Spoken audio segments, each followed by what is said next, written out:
ඇතැන් අයට තියෙනවා තමන් ගැන අධිතක්සේරුව. ඒක ජීවිතයට බාධාවක්. සමහරුන්ට තියෙනවා තමන් ගැන අවතක්සේරුව. ඒකත් ජීවිතයට බාධාවක්. ධාතු මනසිකාර භාවනාවෙන් අධිතක්සේරුවත් නැසෙනවා, අවතක්සේරුවත් නැසෙනවා. ඊළඟට ජීවිතයට ප්‍රශ්නයක් ආවට පස්සේ ඒකට මුහුණ දෙන්න හයියක් නැතිකම. ඒකත් ජීවිතයට බාධාවක්. ධාතු මනසිකාර භාවනාව ප්‍රශ්නයක් පැමිණි විට හිතින් දුර්වල වෙන්නේ නැතුව ශක්තිමත්ව ඒකට මුහුණ දෙන්න අපිට ගොඩක් උපකාර වෙනවා.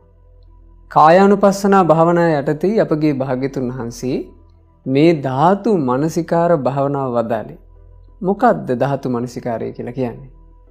නුවණින් සිහි කරනවා අත්ති මස්මින් කායේ පඨවි ධාතු. මේ ශරීරයේ තියෙනවා පඨවි ධාතු. පඨවි ධාතු කියලා කිව්වේ පොළොවට පස් වෙලා යන ස්වභාවයෙන් යුක්ත දේවල්. මොනවද මේ ශරීරයේ තියෙන පොළොවට පස් වෙලා යන ස්වභාවයට අයිති දේවල්? කෙස්, ලොම්, නියපොතු, දත්, සම, මස්, නහරවැල්, ඇට මිදුළු, වකුගඩු, හදවත, අක්මාව, පිත්තාශය, බඩදිව, පෙනහළු, කුඩා බඩවැල්, මහ බඩවැල්, ආමාශය, අසූචි, මොළය, මේ ආදී පොළොවට පස් වෙලා යන ස්වභාවයට අයිති දේවල් මේ තමන්ගේ ශරීරයේ තියෙනවා.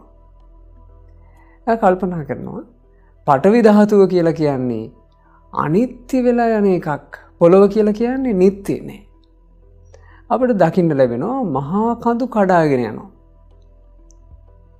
අපිට දකින්න ලැබෙනවා අක්කර ගණන් ලොකු භූමි භාග ගම් වතුරක් වගේ ආවම එක පාර වැහිලා යනවා. එතකොට පොළොව කියලා කියන්නේ අනිත්‍ය වෙලා යන එකක්.